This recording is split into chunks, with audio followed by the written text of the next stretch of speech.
There's a study done by a colleague of mine at Stanford that showed that positive anticipation about the next day events actually is a powerful metric for creating quality sleep, even if the sleep is very reduced. Work done out of Harvard Medical, Bob Stickgold's lab, and Emily Hoagland did a study that showed looking at OChem, performance on OChem scores. Okay, so organic chemistry at Harvard is a pretty tough subject, highly motivated. A number of very good control groups in this study. What she showed was that consistency of total sleep duration was far more important for performance on these exams than total sleep duration itself. So it's not that just getting more sleep allows you to perform better.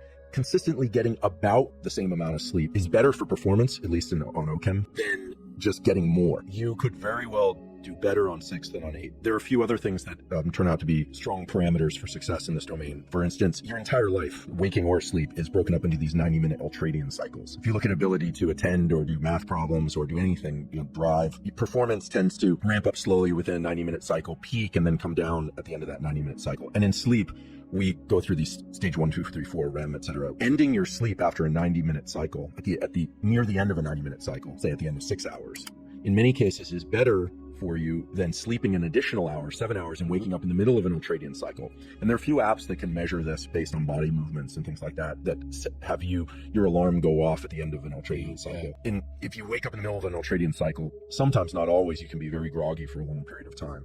I certainly do better on 6 hours than I do on 7.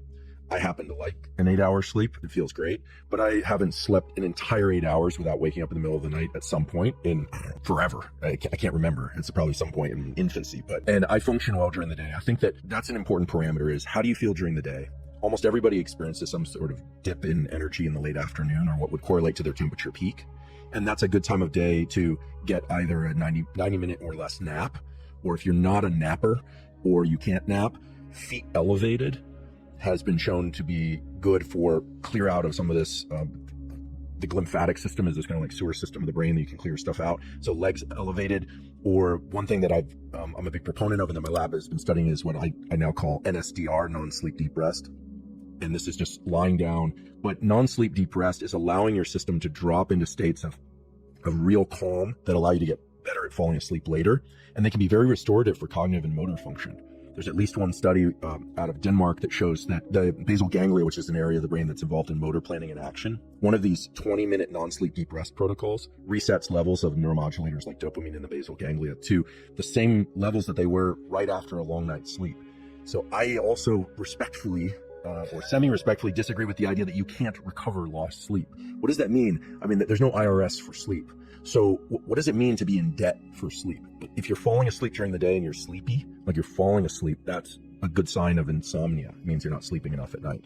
If you're fatigued during the day, but you're not falling asleep, so you're just exhausted, but you're not finding yourself falling asleep in meetings and in conversation, then chances are you're fatiguing your system through something else. I find that it's like magic that a short nap does as much good and often better than a longer one for me subjectively. What would be a longer one? Longer than 90 minutes? No, like 90 minutes, or but longer than 90 minutes, like 2 hours. Yeah, that's starting to drop you into REM sleep. And even if it's a tiny amount of REM sleep, people can come out of those naps kind of disoriented. Right. I mean, remember, in sleep, space and time are totally uncoupled. And so that's an odd state to re-enter the world in if you're not going to stay there for a while, like for a good night's sleep. I think a 20-minute nap is pretty fantastic. Would you say that's if you were to recommend to the general, it's very weird to recommend anything to the general populace because obviously it's very person specific, but what's a good one where you say to friends? Is 20 minutes? 20 or 30 minutes, because unless you're sleep deprived, you're going to stay out of REM sleep, rapid eye movement sleep. If you're sleep deprived, you'll drop right into it. If you've ever traveled and you're really jet lagged, you go to the hotel, you lay down for 1 second, all of a sudden you're just like,